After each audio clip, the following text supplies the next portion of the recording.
The first thing Emma Rodriguez felt was warmth. Not the harsh fluorescent lights she remembered from her 3 jobs, but something gentle, like sunlight filtering through expensive curtains. Her body felt foreign, as if she'd been sleeping for years instead of what seemed like minutes. "Come on, Emma. I know you're fighting to come back." The voice was deep, educated, with the kind of confidence that came from Ivy League lecture halls and country club dinners. But there was something else, genuine tenderness that made her heart skip. With tremendous effort, Emma cracked her eyes open. The first face she saw was devastating.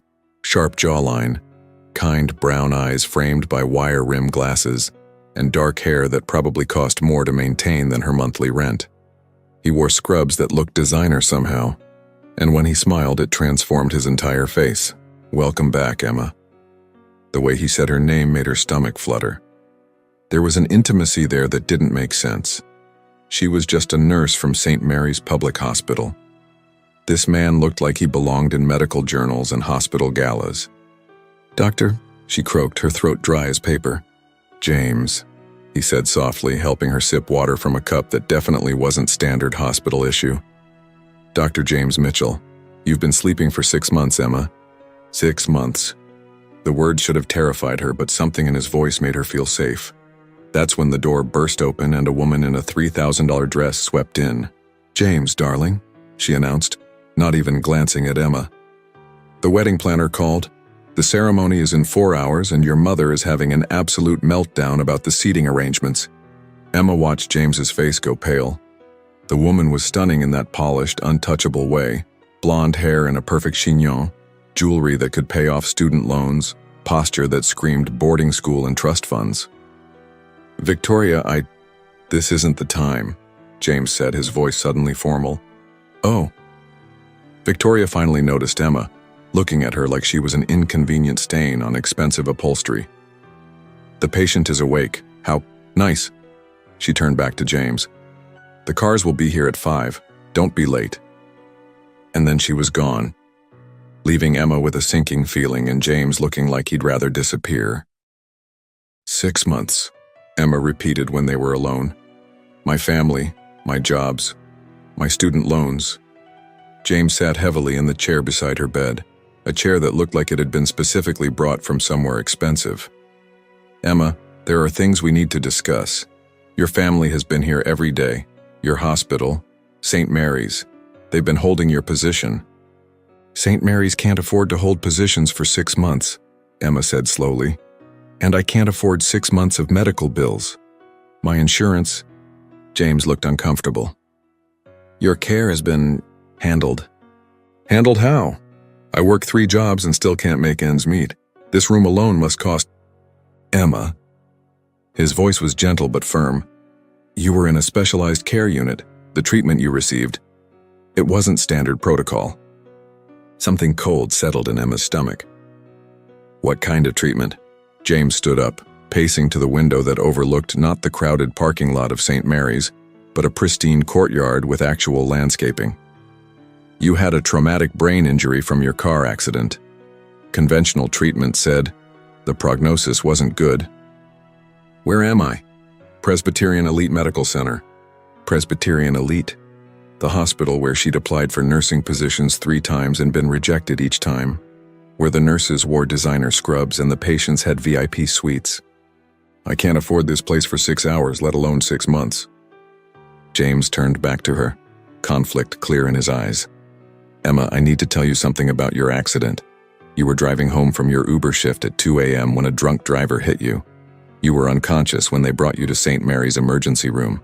Emma nodded. This part made sense. "But your injuries were beyond what St. Mary's could handle. They were going to transfer you to County General, but..." He paused. "I was doing a consultation at St. Mary's that night. I saw your case. And I had you transferred here instead, against protocol, against hospital policy, against everything my department chair told me." Emma stared at him. "Why?" James met her eyes, and in them she saw something that made her breath catch.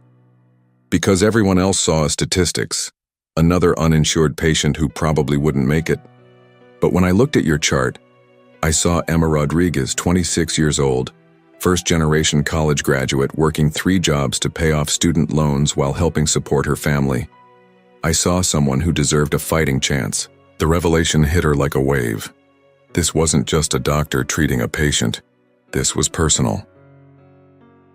"Dr. Mitchell," Emma said carefully, "what exactly did my treatment involve?" James looked like he was making a decision that would change everything. He walked to a cabinet and pulled out a thick medical file. "Emma, what I'm about to show you. It could end my career if anyone finds out." He opened the file, revealing pages of notes in his handwriting, medical charts and brain scans. But what caught Emma's attention were the dates, detailed entries for every single day of her 6-month coma. Day 1. Patient Emma Rodriguez admitted with severe TBI. Standard protocol suggests minimal intervention. I disagree. Beginning experimental treatment program. Emma looked up at him. Experimental? Day 15. Emma's brain activity shows unusual patterns during music therapy. She seems to respond to classical music, specifically Mozart. Note: increased daily music sessions. Day 23. Breakthrough. Emma's vitals stabilize when I speak to her about her nursing school achievements. She seems to hear and respond to positive reinforcement about her goals and dreams. Emma's hands were shaking as she flipped through pages of entries. 6 months of daily notes. 6 months of a renowned neurosurgeon spending hours with an uninsured patient who shouldn't have been his responsibility. Day 67. Emma squeezed my hand today when I told her about the scholarship program I'm developing for first-generation medical students. I know it sounds impossible, but she's listening. She's fighting. Day 134. Had to skip the hospital board dinner tonight. Emma's vitals were unstable and I couldn't leave.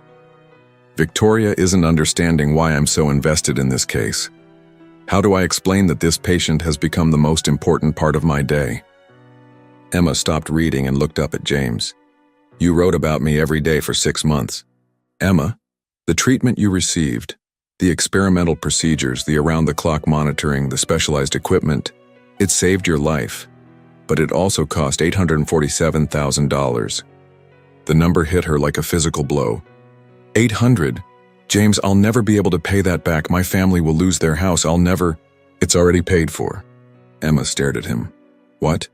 I paid for it, all of it, the treatment, the equipment, the room, everything. The silence that followed was deafening. Emma felt like the world had tilted off its axis. Why? She whispered. James sat back down, leaning forward with his hands clasped. Because somewhere around day 30 I realized I wasn't just treating a patient anymore.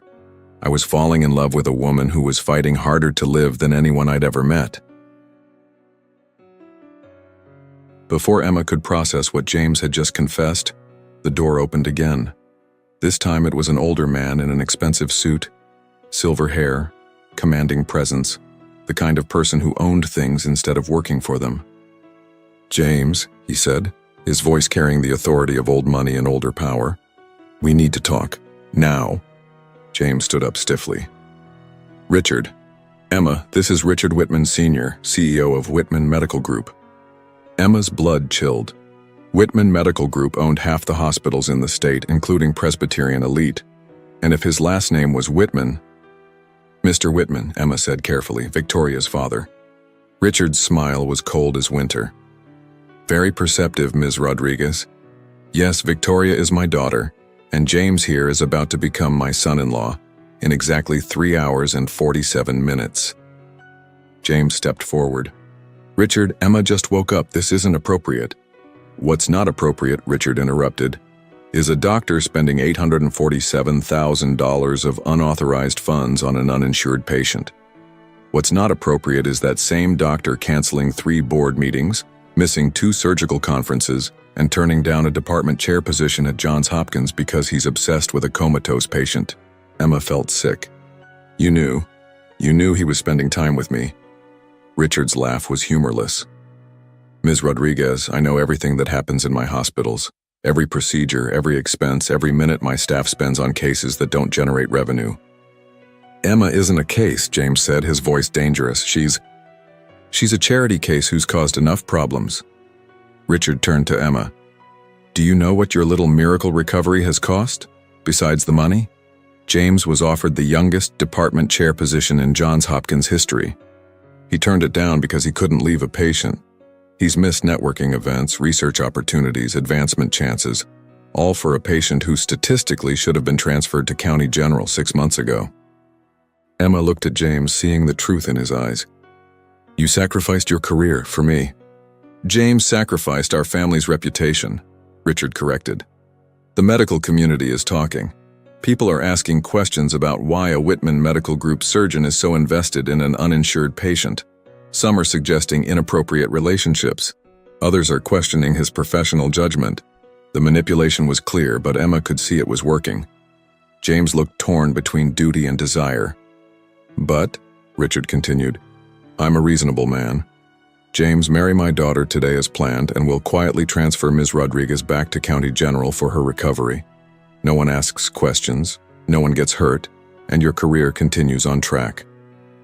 "And if he doesn't?" Emma asked, though she dreaded the answer. Richard's smile turned predatory. "If he doesn't, I'll have to report the unauthorized use of experimental treatments, the misappropriation of hospital funds, and the ethical violations involved in a doctor becoming personally involved with a patient. James will lose his medical license. You'll be transferred to County General with a $847,000 medical debt that will destroy your family's finances for generations." The room fell silent except for the sound of Emma's heart monitor beeping rapidly. "There's more," Richard said, producing a tablet. "Ms. Rodriguez, your family's immigration status has some irregularities. Your mother's work visa, your brother's student status. It would be unfortunate if ICE received an anonymous tip about a family defrauding the healthcare system." Emma felt the blood drain from her face. "Oh, you wouldn't." "I would. I will. Unless James marries my daughter today and this entire situation disappears quietly." James looked between Emma and Richard, the weight of impossible choices clear on his face. "Choose carefully, James," Richard said, heading for the door. "You have 3 hours to decide what's more important, your career and this young woman's family's safety, or a fantasy romance with a patient who was unconscious for your entire relationship." After he left, Emma and James sat in horrified silence. "James," Emma said finally, "you have to marry her." "Emma!" "No. Listen to me. I won't let you destroy your career for me. I won't let my family be deported because I was in an accident. Marry her, please." James looked at her with an expression of pure anguish. "Emma, you don't understand. These 6 months, falling in love with you, it's the most real thing I've ever felt. Victoria and I. It's what our families planned, what makes business sense, but I don't love her. I love you." "Then love me enough to let me go," Emma whispered, tears streaming down her face. After James left to prepare for his wedding, Emma lay in her hospital bed feeling like her heart had been surgically removed. That's when the door opened quietly, and a woman in scrubs peeked in. "Emma, I'm Sarah, head nurse here at Presbyterian. Can I come in?" Emma nodded, wiping her eyes. Sarah was in her 50s, with kind eyes and the efficient movements of someone who'd spent decades caring for people. She pulled up the chair and sat down. "Honey, I've been working here for 25 years. I've seen a lot of doctors, a lot of patients, and a lot of relationships. But what I witnessed these past 6 months, that was something special." "It doesn't matter now," Emma said. "He's getting married." "Is he?" Sarah smiled mysteriously. "Emma, did you know that Dr. Mitchell isn't the only one who's been keeping records?" She pulled out her phone and showed Emma a video timestamp from 2 months earlier. "Hospital security footage isn't admissible in court, but it sure is interesting to watch." On the screen, Emma could see her hospital room in grainy black and white. James was sitting beside her bed holding her hand, clearly talking to her unconscious form.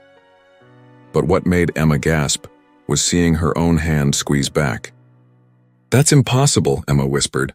"I was in a coma." "Watch this part," Sarah said, fast-forwarding. On screen, James leaned down and whispered something to unconscious Emma. Her face, even unconscious, smiled. "Emma," Sarah said gently, "you responded to Dr. Mitchell for 6 months. Your brain activity spiked when he entered the room. Your vitals improved when he talked to you.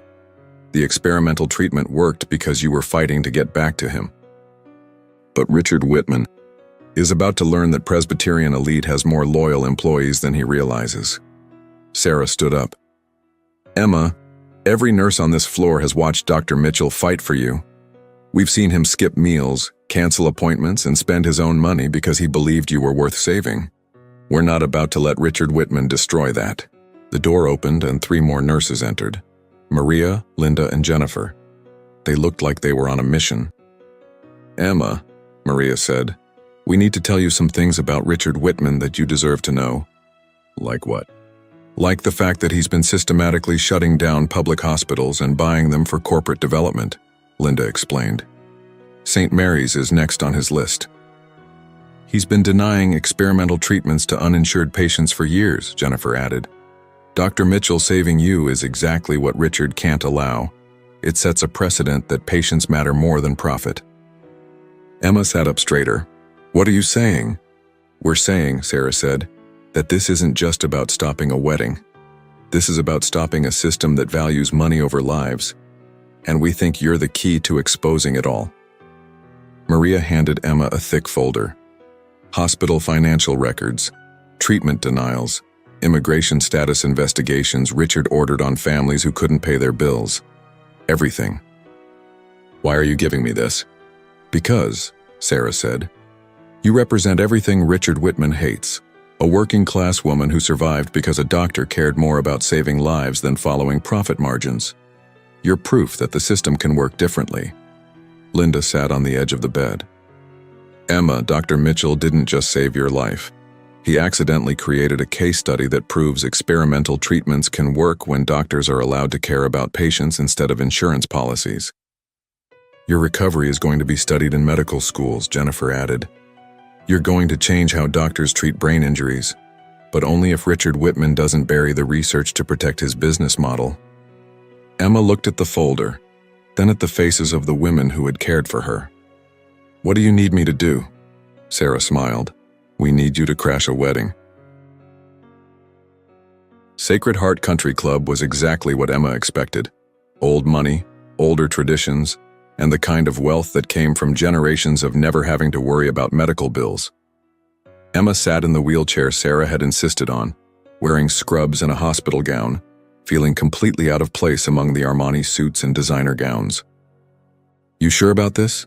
Asked Maria, who had driven her here along with Sarah, Linda, and Jennifer. No, Emma admitted, but I'm sure about him. Through the floor-to-ceiling windows, she could see the ceremony in progress. Victoria looked stunning in a dress that probably cost more than Emma's nursing school tuition. James stood at the altar in a tuxedo that fit him perfectly, but Emma could see the tension in his shoulders even from a distance. The minister was speaking about marriage, about commitment, about choosing love over all obstacles. The irony was painful. Gabriel Santos, the minister said, do you take Victoria Whitman as your lawfully wedded wife, to have and to hold in sickness and in health for richer or poorer, as long as you both shall live? Emma watched James hesitate. It was just a moment, just a breath, but she saw it. That's when she pushed open the doors. The sound echoed through the country club like a gunshot. 300 guests in designer clothes turned to stare at the young woman in a wheelchair wearing hospital scrubs. Emma heard gasps, whispers, the sound of someone dropping champagne glasses. But she only had eyes for James. When their gazes met, she saw relief flood his face, pure, undeniable relief. Emma, he breathed, his voice carrying across the silent room. Victoria turned, and the fury in her eyes could have melted steel. I told you this would happen, she hissed through her perfect smile. Emma began rolling down the aisle, each turn of the wheels echoing in the silence. The guests watched like she was a car accident they couldn't look away from. James, she said when she reached the altar, I need to talk to you. Emma, you can't be here, Victoria interrupted, stepping down from the altar. This is my wedding. Actually, Emma said, keeping her eyes on James, I think this wedding is about choices, and James deserves to make his with all the information. James stepped down from the altar too, ignoring Victoria, ignoring the shocked minister, ignoring the murmurs of 300 guests. He knelt beside Emma's wheelchair. How did you know where to find me? He asked. I had help, Emma said, gesturing to the nurses who had followed her in. And I remembered some things. What things? I remember your voice telling me to fight. I remember the music you played. I remember feeling safe even when I was lost." She paused, gathering courage. "And I remember falling in love with you, James. Even unconscious, even not knowing who you were, my heart recognized yours." And then he kissed her, right there in front of 300 shocked guests, with wedding flowers scattered on the floor and the sound of FBI agents making arrests in the background. It was the most perfect kiss of her life, because it was the first kiss she'd given while being completely conscious of loving someone who loved her back. The silence in the country club was deafening. "That's impossible," Victoria said, but her voice had lost its confidence. "Is it?" Emma asked, finally looking at her. "Or is it just inconvenient for your family's business plans?" Richard Whitman stepped forward from the front row, his face dark with anger. "Enough, security!" "Wait," Emma said, raising her voice so the entire room could hear. "Before you call security, I think your guests should know what kind of man you really are, Mr. Whitman." She opened the folder Sarah had given her. "Ladies and gentlemen, did you know that Whitman Medical Group has been systematically denying experimental treatments to uninsured patients? Did you know they've been shutting down public hospitals to increase their profit margins? Did you know that Mr. Whitman has been using immigration investigations as threats against families who can't pay their medical bills?" Murmurs began rising from the crowd. "That's enough," Richard shouted. "Security!" "Actually," said a new voice from the back of the room, "I'd like to hear more." Everyone turned to see a woman in her 60s walking down the aisle, perfectly dressed, silver hair and an elegant updo, carrying herself with the authority of someone used to being listened to. "Mom," James said, standing up. "Hello, darling." James's mother reached the altar and looked between Emma and Victoria. "I'm Margaret Mitchell, and before this ceremony continues, I have some things to say." She turned to address the crowd. "Most of you know me. You know my family has been in medicine for 4 generations. You know we believe in helping people, not profiting from their suffering." Margaret faced Richard Whitman. "Richard, I've just spent the last hour on the phone with the State Medical Board, the Hospital Ethics Committee, and several investigative journalists. It seems your business practices are about to become very public." Richard's face went pale. "Furthermore," Margaret continued, "I've spoken with the Board of Trustees at Johns Hopkins. They're very interested in offering my son that department chair position again, especially now that they know about his groundbreaking work with experimental brain injury treatments." She looked at Emma with warm eyes. "Work that saved the life of a remarkable young woman who represents everything we should value in healthcare, fighting for patients regardless of their ability to pay." Emma felt tears streaming down her face. Margaret turned to James. "Son, you have a choice to make. You can marry a woman you don't love to advance a career you don't want, supporting a system that goes against everything our family has stood for. Or you can choose love, choose your principles, and trust that doing the right thing will lead to the right life." James looked at Victoria, then at Richard, then at Emma. When he spoke, his voice was clear and strong. "Victoria, you're an incredible woman. You deserve to be loved completely, without reservation, without doubt. But I can't give you that because my heart belongs to someone else." He took off his ring and gently placed it in Victoria's hand. "I'm sorry, but I can't marry you when I'm in love with Emma." Victoria stood for a moment holding the ring. Then, with a dignity Emma hadn't expected, she nodded. "You're right," she said quietly. "I deserve to be loved completely, and you deserve to love without compromise." She turned to Emma. "Take care of him, Emma. He's one of the good ones." As Victoria walked away, Richard Whitman faced his destroyed plans with rage in his eyes. "This isn't over," he told James. "I'll destroy your career. I'll make sure—" "Actually," Margaret interrupted, "your own career is about to be quite thoroughly destroyed. The FBI is very interested in your Medicare fraud, and the State Medical Board wants to discuss your pattern of treatment denials." 2 men in suits entered the country club. "Richard Whitman, FBI, you need to come with us." As Richard was escorted out, James turned back to Emma. There was so much love in his eyes it took her breath away. "Emma Rodriguez," he said, still kneeling beside her wheelchair. 6 months ago you taught me that love doesn't need permission to exist. You showed me that caring about someone isn't about what you can get in return, but about what you're willing to give." He took her hands. "I love you. I've loved you since the day I met you. And if you'll have me, I want to spend the rest of my life loving you consciously. Yes, Emma whispered. Yes to everything. Emma stood in the garden behind the new Rodriguez Mitchell Free Clinic, watching James teach medical students about experimental brain injury treatments. The clinic occupied the building that used to house Whitman Medical Group's corporate offices, seized by the federal government and sold at auction to a nonprofit they'd created. The key to successful treatment, James was explaining to the residents, isn't just medical expertise. It's understanding that every patient is someone's daughter, someone's sister, someone worth fighting for. One of the students raised her hand. Dr. Mitchell, is it true that you spent your own money to treat an uninsured patient? James smiled, his eyes finding Emma across the garden. I spent money to save the woman I loved. She saved me right back. Sarah, now head of nursing at their clinic, appeared beside Emma. How are you feeling about tomorrow? Tomorrow was their wedding, not at a country club, but right here in the clinic garden, surrounded by the nurses who had helped them, the patients they'd treated together, and the families they'd served. Nervous, Emma admitted. Happy, grateful. Any doubts? Emma looked at James, watching him inspire the next generation of doctors to see patients as people, rather than profit centers. None. Well, maybe one.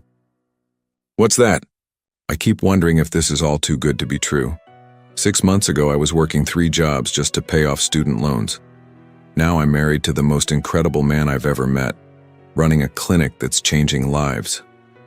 Sarah laughed. Emma, you've earned every bit of happiness you have. You fought your way back from a coma, exposed a corrupt medical system, and helped create something beautiful. This isn't luck. This is what happens when good people refuse to give up. James jogged over to them, still energized from teaching. How did I do? You made 3 future doctors cry when you told our story, Emma said. I think you did just fine. Good. He pulled her into his arms. Because tomorrow I get to marry my favorite success story. I'm not a success story, Emma protested. I'm just a nurse from St. Mary's who got lucky. No, James said, his voice serious. You're proof that love can exist in impossible circumstances.